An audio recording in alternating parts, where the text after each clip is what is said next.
নমস্কার বন্ধুরা, আজকে আমার রেসিপি চিংড়ি মাছ দিয়ে পটলের দোরমা। চিংড়ি মাছ কিছু নিয়েছি, আদা রসুন পেঁয়াজ আর পটলের দানা হালকা করে ভেজে নিচ্ছি একটা খুব ভালো পেস্ট বানিয়ে নেব বলে। পটলের ভিতরের দানাগুলো আমি বের করে নিয়েছিলাম চামচের সাহায্যে, আর হালকা করে ভেজেও নিয়েছিলাম। আর আমার কাছে বেশ কিছু চিংড়ি মাছের মাথাও ছিল, সেই চিংড়ি মাছের মাথাগুলো এই ভাজার সঙ্গে আমি দিয়ে দেব।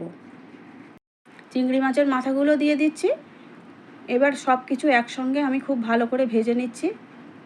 একদম লাল লাল করে ভাজার দরকার নেই, মোটামুটি ভাজা হয়ে গেছে। আমি মিক্সিং জারের মধ্যে তুলে নিচ্ছি, ঠান্ডা করে নিয়ে আমি ভালো করে একটা পেস্ট বানিয়ে নেব। এই ভাজা চিংড়ি মাছের মধ্যে থেকে কিছু চিংড়ি মাছ আমি আলাদা করে রাখবো, আর অর্ধেক চিংড়ি মাছ আমি মিক্সিতে দিয়ে দেব। মিক্সিতে দেওয়া খুব সুন্দর স্মুথ একটা পেস্ট হয়ে গেছে।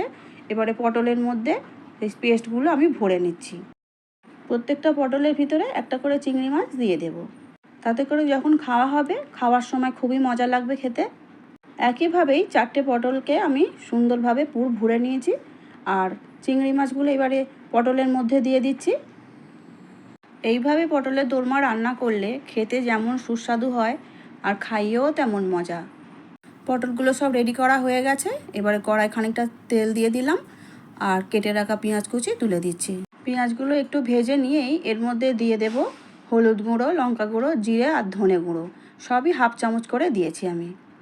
সব কিছু খুব ভালো করে একসঙ্গে মিশিয়ে নিয়ে ভেজে নিচ্ছি। এবারে দিয়ে দিচ্ছি পরিমাণ মতো নুন দিয়ে আবারও খুব ভালো করে একটু ভেজে নিচ্ছি।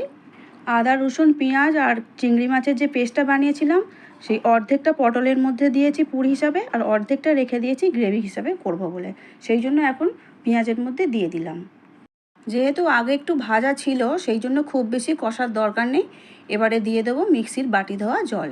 জলটাও খুব ভালো করে মশলার সঙ্গে মিশিয়ে নিয়ে ফুটে উঠলে পটলগুলোকে এবারে আমাদের তুলে দিতে হবে।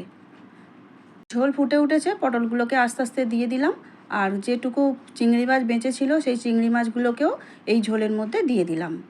ঢাকা দিয়ে 5 মিনিট আমি রান্নাটা করে নেব। 5 মিনিট পর ফিরে এলাম। আমাদের চিংড়ি মাছের পটলের দোরমা একদম রেডি হয়ে গেছে। আমি একটা সার্ভিং প্লেটের মধ্যে তুলে নিচ্ছি। চিংড়ি মাছের মাথা দিয়ে এইভাবে পটলের দোরমা তোমরাও একবার বানিয়ে দেখো বন্ধুরা।